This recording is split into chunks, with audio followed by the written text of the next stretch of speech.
జగన్మోహన్ రెడ్డి గారు అయితే తాడేపల్లి హౌస్ లోంచి బయటకు వచ్చేవాళ్ళు కాదు. చంద్రబాబు నాయుడు గారు ఉన్నారు కాబట్టి చంద్రబాబు నాయుడు గారు గ్రౌండ్ లెవెల్లోకి వెళ్ళి వరదల్లో అయినా సరే, మోకాళ్ళలోకి నీళ్లలో అయినా సరే స్వయంగా ఆయనే వెళ్ళి బాధితులు పరామర్శించి బాధితులకు కావాల్సినటువంటి అన్ని ఏర్పాట్లు ఆయనే దగ్గరుండి చేస్తున్నారు అనేటువంటి ఎలివేషన్ చాలా ఎక్కువగా ఇస్తున్నారు సార్. ఒకటి సింపుల్, మనకు వ్యవస్థ ఎందుకుంది అమర్? ఇప్పుడు నేనైనా నువ్వైనా ఇంకొకరైనా ఒక్కడు చేసే పని కాదు ఇది.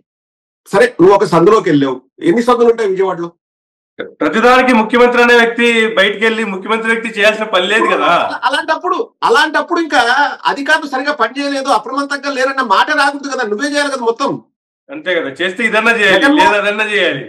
జగన్మోహన్ రెడ్డి గారు పబ్లిసిటీకి ఎప్పుడు వెళ్ళలేదు, ఇప్పుడు కాదు, ప్రతిపక్షంలో ఉన్నప్పుడు వెళ్ళలేదు. అసలు కొత్తగా పార్టీ పెట్టినప్పుడు కూడా సొంత డబ్బాగా నేనే అని ఏ రోజు చెప్పుకోలేదు.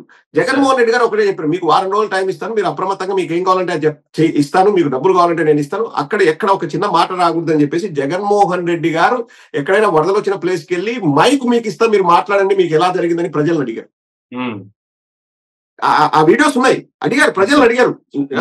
చంద్రబాబు నాయుడు ఇప్పుడు ఎగ్జాంపుల్ రాజీవ్ నగర్ దగ్గరికి వెళ్ళి మైక్ మీకు ఇస్తాను, మీరు మాట్లాడమని చెప్పండి,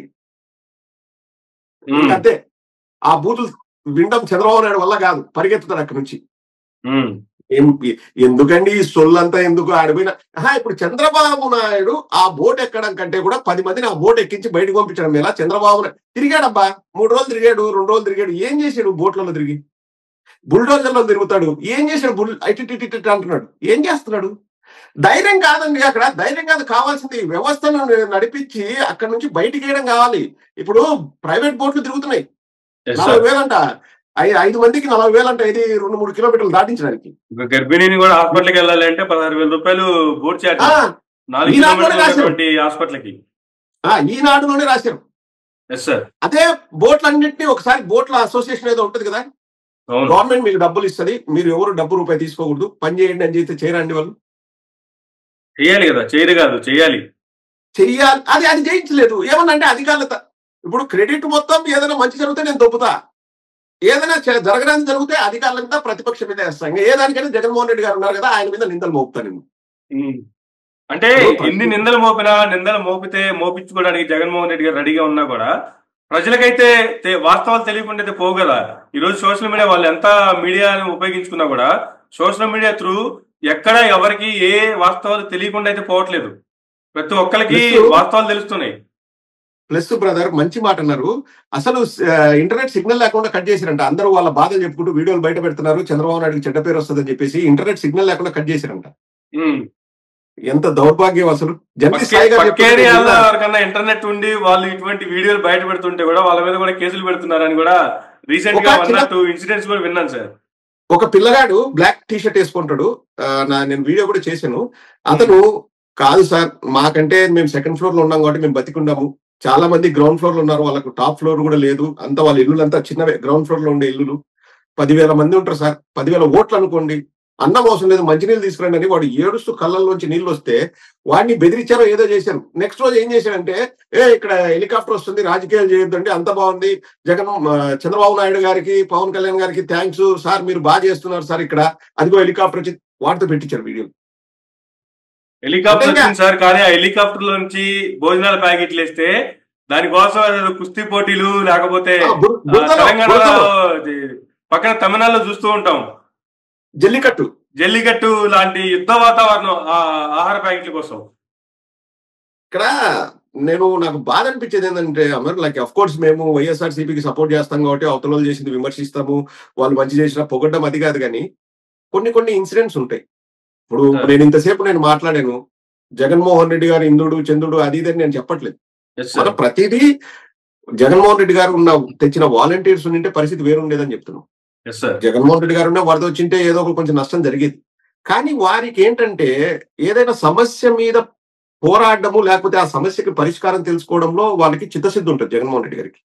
చంద్రబాబు నాయుడుకి అట్లా కాదు. ప్రతిదీ మీడియా ముందుకు వచ్చేసి నేను ఏం చేస్తున్నా, గఫాలు కొట్టుకోవడం, డబ్బాలు కొట్టుకోవడం, కింద నుంచి కాళ్ళ దగ్గర నుంచి పైకి కెమెరాలు పెట్టించుకొని ఎలివేషన్ కొట్టించుకోవడము. ఈ రోజు మనకి ఎంత మైలేజ్ వచ్చింది, ఈ రోజు మనం ప్రజల్ని ఎంత పిచ్చోళ్ళని చేసినాము, ఎరిపప్పలు చేసినామా లేదా, మనం చేసేది పావులా చేస్తే రూపాయి చేసినట్లు చెప్పుకోవాలి, బిల్డప్లు దొబ్బాలి అని చెప్పేసి చేసుకోవడం. పవన్ కళ్యాణ్ అనే వ్యక్తి వస్తాడు, ₹1,00,00,000 డొనేషన్ చేసిన అన్నాడు. 6 కోట్లు అన్నాడు. మిగతా 4 కోట్లు 5 కోట్లు డొనేషన్ ఎక్కడ చేశాడు తెలియదు. ₹1,00,00,000 అన్నాడు. 82 లక్షలు ₹1,00,00,000 తెలంగాణలో నష్టపోయినటువంటి వరద ప్రాంతాలకు, ₹1,00,00,000 ఆంధ్రాలో నష్టపోయినటువంటి వరద ప్రాంతాలకు, మిగతా 4 కోట్లు పంచాయతీలు ఏవైతే ఉన్నాయో, ఇప్పుడు వరదలు రాష్ట్ర వ్యాప్తంగా కూడా కొన్ని చోట్ల వరదలు ఉన్నాయి కాబట్టి ఆ వరదలు ఉన్న ప్రతి పంచాయతీకి ₹1,00,000 చొప్పున 400 పంచాయతీలు 4 కోట్లు. సరే, ఎక్కడ డిపాజిట్ చేసిన డబ్బులు చూపించాలి కదా. సరే, చేస్తే మంచిదే, నేనేం దాన్ని తప్పు పట్టట్లేదు. పంచాయతీ రాజ్ నుంచి నిన్న జీవో రిలీజ్ అయింది, ఆర్డర్ కాపీ వచ్చింది. 82 లక్షలు కేవలం 9 నెలలకి పన్నులకి, హౌస్ కీపింగ్ కి అండ్ సెక్యూరిటీ కోసం. అదే ఇక్కడ క్యాంప్ ఆఫీస్ దగ్గరే, మళ్ళా వేరే ఆయన ఇంటి దగ్గర బయట వాళ్ళ ఆఫీసులు అవన్నీ కాదు, ఆయన క్యాంప్ ఆఫీస్ చూసుకోవడానికి 82 లక్షలు అంట 9 నెలలకి. అంటే సంవత్సరానికి దాదాపు 1,10,00,000 సరిపోలే. ఇంకా నువ్వు సేవ చేసినట్టు, ఏమి ఇచ్చినట్టు, ఏం డబ్బులు ఇచ్చినట్లు. ఇక్కడ విపత్తు ఎంత జరిగిందంటే మరి మనము సింగనగర్ గాని లేకపోతే రాజీవ్ నగర్ ఇట్లా కొన్ని ఏరియాలు చెప్తాను విజయవాడలో.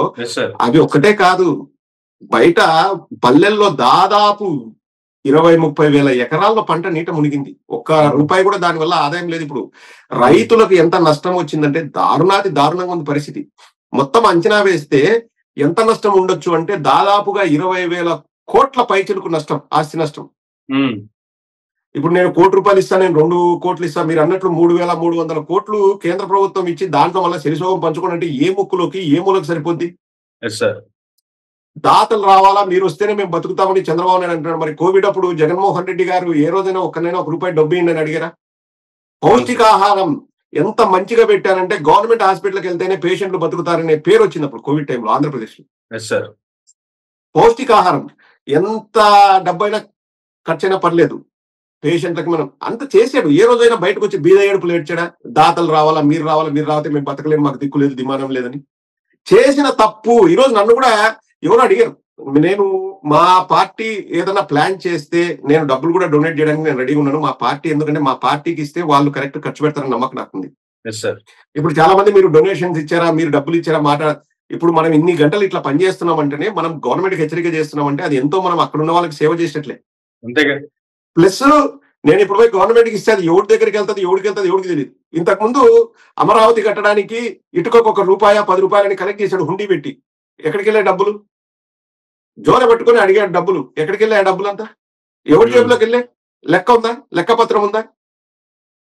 కాబట్టి మేము ఏదైనా చేసినా మా పార్టీ తరఫున చేస్తాం. మా నాయకులు ఏదైనా మాకు దిశానిర్దేశం చేస్తే ఇలా చేద్దామని చెప్తే మేము చేయడానికి ఎప్పుడు ముందుంటాం. మా వైఎస్ఆర్ కాంగ్రెస్ పార్టీ వాళ్ళు వెళ్ళి ఒక మహిళ చెప్తుంది, ఈ రోజు కూడా లాస్ట్ టైం వరద వచ్చినప్పుడు 10,000 ఇచ్చారు జగన్మోహన్ రెడ్డి గారు ఒక్కొక్కరికి, ఈ రోజు కూడా రైస్ ఇవన్నీ వాళ్ళే పంపిస్తున్నారు, మాకు ప్రభుత్వం ఇవ్వలేదని చెప్పేసి ఒక మహిళ మాట్లాడింది. పాల ప్యాకెట్లు కానీ వాటర్ ప్యాకెట్లు కానీ మా వైఎస్ఆర్ కాంగ్రెస్ ప్రభుత్వం అంటే మా వైఎస్ఆర్ కాంగ్రెస్ పార్టీ చేయాల్సిందంతా వాళ్ళు చేస్తున్నారు. అక్కడ స్వచ్ఛందంగా చాలా మంది పనిచేస్తున్నారు.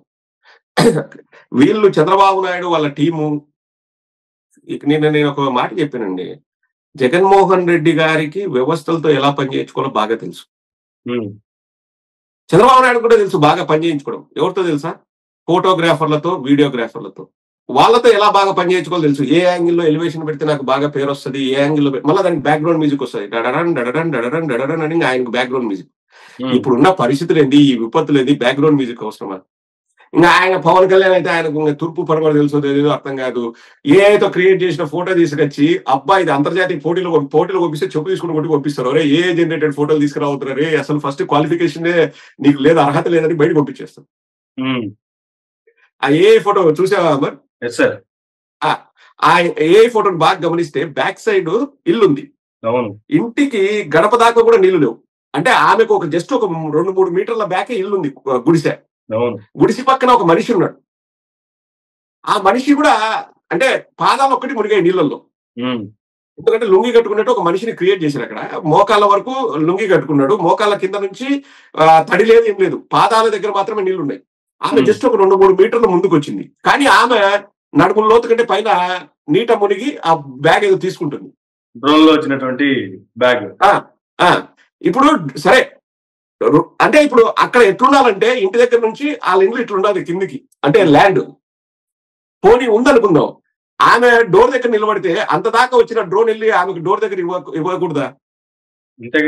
అంత ఆమె నడుములలోతో ఆమె నీళ్ళలో మునిగి తీసుకోవాల్సిన అవసరం ఏంది? డ్రోన్ దగ్గర డ్రోనే కదా పోతుంది, ఇంకో 6 మీటర్ల ఇంకో 2-3 మీటర్ల ముందుకు పోలేదా అది? ఇంకా అన్నిటికంటే గొప్ప ఏంటంటే అది ఒక ఏ కాకపోయినా అఫీషియల్ ఫోటోగ్రాఫర్ తీసిన ఫోటో లాగా ఉంది కదా. సార్ అక్కడికి అఫీషియల్ ఫోటోగ్రాఫర్ నడుచుకొని వెళ్ళినప్పుడు అక్కడ డ్రోన్ దేనికి? అంతే కదా. ఫోటోగ్రాఫర్ వెళ్ళగలరు కానీ ఫుడ్ తీసుకుని వెళ్ళే వాళ్ళు వెళ్ళలేరు అక్కడికి. ఇంకా అఫీషియల్ ఫోటోగ్రాఫర్ వెళ్ళినప్పుడు ఆడుతున్న ఒక బ్యాగ్ లో ఫుడ్ ఇస్తే ఇచ్చేయాలి కదా. ఆ డ్రోన్ ఇంకో చోటికి ఎక్కడికైనా అంతలోతు నీళ్ళలో పోయి ఫోటో తీసుకుని రాలేడు కదా అతను కూడా. వాడు వెళ్ళాడే అనుకుందాం, వాడి చేత బ్యాగ్ ఇస్తే వాళ్ళకి ఇస్తారు కదా. మళ్ళా దానికోసం అంటే అక్కడ డ్రోన్ అనవసరమే కదా. ఇంకా సీరియస్ ఏదైనా ఇష్యూలు ఉంటే అక్కడికి డ్రోన్ వెళ్ళొచ్చు కదా. ఫోటోగ్రాఫర్ వెళ్ళగలిగి డిజిటల్ ఫోటో అంటే మంచి ఫాస్ట్ కెమెరామెన్ తో ఫోటో తీసి పెట్టాలనుకుందాం, ఏ కాదనుకుందాం. కెమెరామెన్ వెళ్ళినప్పుడు డ్రోన్ ఎందుకు? అంతే. ఎంత దౌర్భాగ్యం అంటే అండి, ఇప్పుడు వాళ్ళ ఒక్కొక్కరి బాధలు వింటే కడుపు తరుక్కుపోతుంది. పిల్లలు గాని, ఒక చిన్న పిల్లగాడు నేను ఒక వీడియో చూశాను అమర్. వాళ్ళ ఇంటి బయట వెళ్ళి ఏదో తెద్దామని చెప్పి బయటికి వెళ్ళి 5 కిలోమీటర్ల అవతల శవం అయితే వెళ్ళాడు. ఒక వుడన్ ప్లాంక్ మీద నీళ్లున్నాయి కదా, ఆ పిల్లోడి శవాన్ని వుడన్ ప్లాంక్ మీద వేసి తీసుకెళ్తుంటే వాళ్ళ వీధిలో అయ్యో ఈ పిల్లోడు చనిపోయినాడని ఏడుస్తుంటే ఎంతో బాధ అనిపిస్తుంది. 5 కిలోమీటర్ల అవతల దొరికిందంట శవం. అంటే ఎంత దారుణమైన పరిస్థితి అంటే వాళ్ళ తల్లిదండ్రుల కడుపు కోత ఎట్లుంటుంది ఒకసారి ఆలోచన చేయాలి. ఈ టైంలో కూడా నేను పబ్లిసిటీ చేసుకుంటాను, నేను డబ్బా పెట్టుకొని జాకీలు పెట్టుకొని లేపుకుంటానంటే ఇంకా దానికంటే దౌర్భాగ్యం ఉండదు. నేను జగన్మోహన్ రెడ్డి గారు అధికారంలోనే చెప్తా, ఇక్కడ డబ్బాలు కొట్టుకోవడానికి జాకీలు పెట్టడానికి కాదు ఇది టైము, ఫస్ట్ పని చేద్దాం. ఒకవేళ మంచిగా చేస్తే ప్రజలు మంచిగా చేసినారని చెప్తాం. అయిపోయింది. దానికి ఏదో క్రైసిస్ మేనేజ్మెంట్ చేయడానికి వచ్చినాడు, విపత్తుని నివారించినాడు, ఇది అది అని చెప్పేసి ఎలివేషన్లు వేసి ఏ ఫోటోగ్రాఫర్లు రిలీజ్ చేసి ప్రజలు తుప్పుకని కూస్తున్నారు, మామూలుగా కాదు. ఎప్పుడైతే ప్రజలు ఊయడం స్టార్ట్ చేశారో అధికారులు తప్పని చెప్పేసి తప్పించుకోవడానికి ట్రై చేస్తున్నారు Chandrababu Naidu. This is what's happening.